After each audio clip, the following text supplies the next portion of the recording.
At the last seminar, the computer system that Esther had created, she took a FileMaker program and wrote the system, which makes it possible for you to purchase things and register as you do.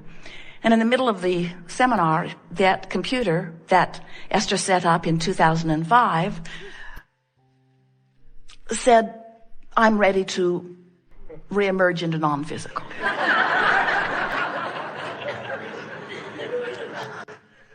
And so I'll hang on for you as best I can for the rest of this seminar, but after that I'm done, was the message it was giving as it continued to turn itself off and disconnect the network.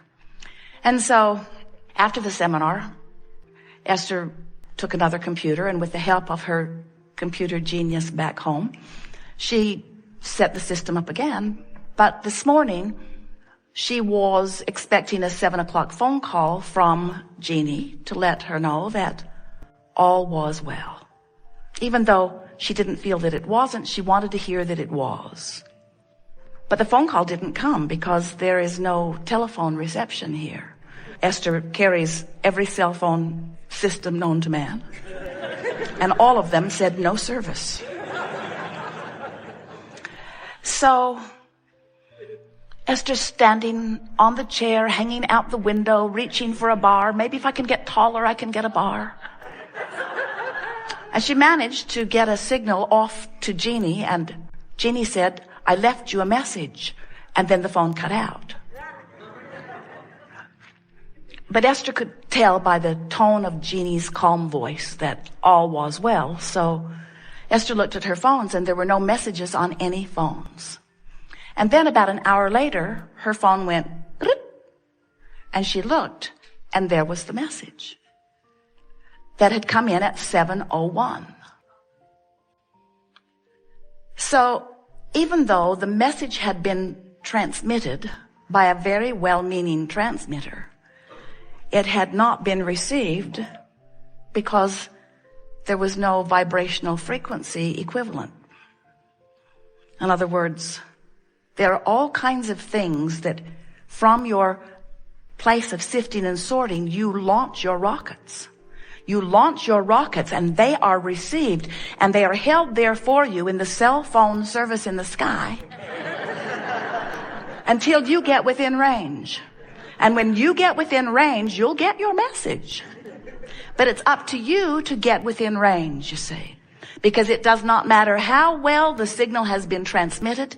It does not matter that all that is, the energy that creates worlds, is tending to your vortex of creation. But you've got to get in the vicinity. It's all up to you. There is not one other who can bring you within range. Oh, we can coax you, and we do. We can tell you about who you really are. We can hold you in conversation. We can wave Esther's arms around and move around and offer words with never-ending stream. We can rope you in to our consensus of thought. We can do everything we can to gain your attention until we have talked you into the vibrational vicinity of who you are, where you get glimpses of what you want. But for you to get into the vortex on a consistent basis, these things are required of you. First, you must accept that you are a source energy being, and that only a small part of that source energy being is represented here in this physical body that you know as you. Next, you must accept that this physical being that is you is of immense importance to all that is, that there is no diminishment by the comparison of you and you. You are important to the whole, and you came for the pleasure of the experience of creating. You came to sift through the contrast, and most of all, to give birth to desire, because that is at the heart of the eternalness of eternity. If you cannot come to a new conclusion, then nothing moves forward. But don't worry, you can't hold it back. It is set up that perfectly. So you launch your rockets, and Source holds them. Next, you must accept that there is a vibrational reality that exists before all physical realities, and that vibrational reality is the forming of your creation in the same way that the vortex of creation formed this galaxy, this planet, this system that you live within. All that you see and all that you know that is physical in nature was born out of an idea that was held by more until over time and in consistency of the idea, it took form and became the reality that you want to call real reality. We want you to come to the place where you can accept that this vibrational reality is not just sort of kind of real in a dream state way, but that it is the reality that is the precursor to all that you've ever known as reality. It's more real than the reality that you look at. When you see someone who is sick, that is not reality. It is a distortion of reality. In other words, when someone is sick, they ask to be well, and that is the bigger reality. When you don't have enough money and you want more, you launch a rocket of desire, and your vibrational bank account becomes bigger than ever before. The financial crises that your world has been focused upon has put more into your vibrational mass consciousness reality than hundreds of years that have gone by. In other words, when billions of people make requests into this vibrational reality, it is something that is real and will have lasting and positive effect on this and future generations.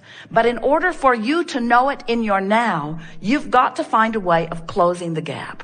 So the things that are required of you in order to be the deliberate creator that you've come forth to be, you must accept the vibrational reality, and you must accept that you are a vibrational being, and you must accept that your emotions are your indicator of your vibrational mix, and you must accept that when you feel negative emotion, that negative emotion is an indicator of resistance within you that you and only you can do something about, and that when you have positive emotion, it is an indication of no resistance or little resistance, and that in that alignment you are in the vortex where you will soon have clear sight, and opportunities, circumstances, and events will reveal themselves to you. It is law. It must be. You cannot fail. There is nothing that you cannot be or do or have. Once you've given birth to it and it's in the vortex, all you've got to do is find a way of lining up with it. So even though this workshop is based around the powerful law of attraction, the emphasis that we are offering is about the art of allowing, the art of me in my physical form, figuring out how to allow myself into the vortex where all that I want is. And if I have a chronic habit of thought of complaining or worrying or pushing against or finding fault, if I have chronic habits of thought like that, then I have chronic habits of thought that hold me outside the vortex. And we say, being outside the vortex isn't so awful. Many people hang around outside the vortex pretty much all of their physical life, and they don't really move in a consistent way until they croak. And we just don't think you should have to croak to get in. So through this gathering, you'll say, well, how do I get in? What's the password? What's the combination?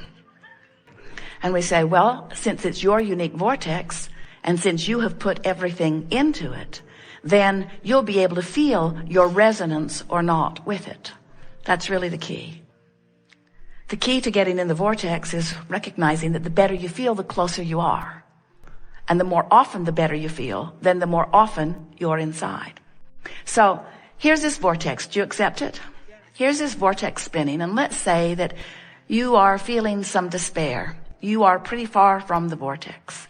So even though circumstances and events for all of the things that you've been asking for have already been arranged, you can't see them. Your cell phone's out of range. The message has been given. The clues are there. The path has been carved. It's all ready for you. But you're out of range because you're an ornery toad.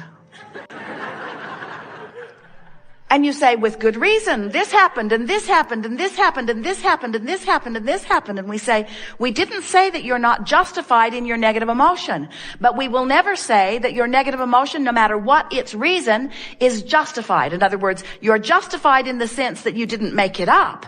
But from our point of view, there is no excuse in the world that is big enough to keep you outside of this vortex where everything that you want is. It must just be a misunderstanding.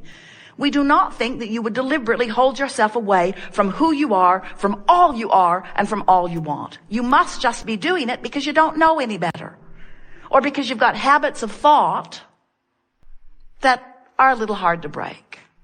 So this gathering is about figuring out how to change those thoughts and therefore change that vibration and therefore change that relationship and therefore change that emotion and therefore change the way things are manifesting in your experience. Now, we've been a little heavy here because you are powerful in your desire and you're doing extremely well. Look how well things are going. But in order for things to go even better, you've got to make peace with how things are already going. Seems like a backwards approach. When we say to someone who doesn't have something they want, well, you just have to make peace with it. They worry. They say, if I make peace with it, won't the universe say, oh, she's happy with that. Don't bother going to work for her. We say, it doesn't work like that at all. When you make peace with it, you stop resistance. When you let go of the struggle, you soften resistance. Anything that makes you feel better allows you to be swept into the vortex more easily. Well, now you know everything we know that matters. There is nothing more that we could tell you that is of importance. Now you just have to practice getting in the vortex. Esther has been in and out of the vortex, more in than out, almost all of her life. And recently figured out how to get in there on purpose. And as she began to stay in there more consistently, in other words, in, out, in, out, in, out, in, out, in, out, in, she began announcing to Jerry, I'm never coming out. I'm never coming out. Because just the elation of life, the way she felt, the clarity of her mind, her response to the world, the way the world looked, the way the world was responding to her. Why would anybody ever want to be out of the vortex? And then something happened, out she was. She was really irritated about being out. But then she remembered how easy it was to get back in. She developed this sort of regimen where she would lay in her bed every night before she would go to sleep and make lists in her mind of things that she appreciated. And in the morning when she would awaken, she would lie there and find those things again. And then as soon as she would get up, she would go to a chair with Jerry and she would begin doing a focus wheel to clean up any ragtail vibration that she had discovered in the last 24 hours where she recognized that there was some vibrational work to do because she had had a little piece of negative emotion about something. And once the negative emotion was activated because of her attention to it and then released or deactivated because of the focus wheel process that she was doing, she would go into rampages of appreciation and long lists of positive aspects. And the whole process took about an hour a day, 15 minutes before she went to bed, 15 minutes when she woke up, and then about a half an hour of processes. And she discovered that she could stay pretty consistently in the vortex. And that is what we wish for you. Now, if you're not in the vortex and you've got some negative emotion, which is your indicator of resistance, and you don't know it, don't worry, it will get bigger. And if you still don't notice it, don't worry, it will get bigger. Because everything that you are living at all times, every manifestation that surrounds you is an in the moment indication of the vibrational relationship between you and you. We're not kidding you. There is nothing that happens to you that is because of something else. The traffic you're in is because of this relationship. The way the waiter treats you is because of this vibrational relationship. The way the economy treats you is because of this relationship. Everything that you are living is an indicator of your vibration. Don't you love that? Don't you love knowing that if your body has some symptom or some diagnosis has been assigned, all it is an indicator of your vibrational relationship between who you've become and who you're letting yourself be. That's all that it is. So it would not matter what the diagnosis is that has been given to you. It's only an indicator of a vibration that you can change. So during this gathering, we want to show you how, regardless of what the reality is, you can change the vibration. And when you change the vibration, the reality has to change. You are invincible. There is nothing that you cannot be or do or have. You just got to know the rules of the game. You got to understand law of attraction. You've got to know what your emotions are telling you, and you got to want to get in the vortex. We've enjoyed this interaction. It has been a wonderful day. We've taken thought beyond that which it has been before, and we've accomplished our greatest intent in that we've alerted you to the existence of your vibrational reality. Now, you've known about it before, but you've never known about it this clearly before. And you've never known that this vortex, this creative vortex, this vibrational reality was spinning and gathering, collecting all cooperative components. And never before have you been so keenly alert to where you are in relationship to this cooperative gathering.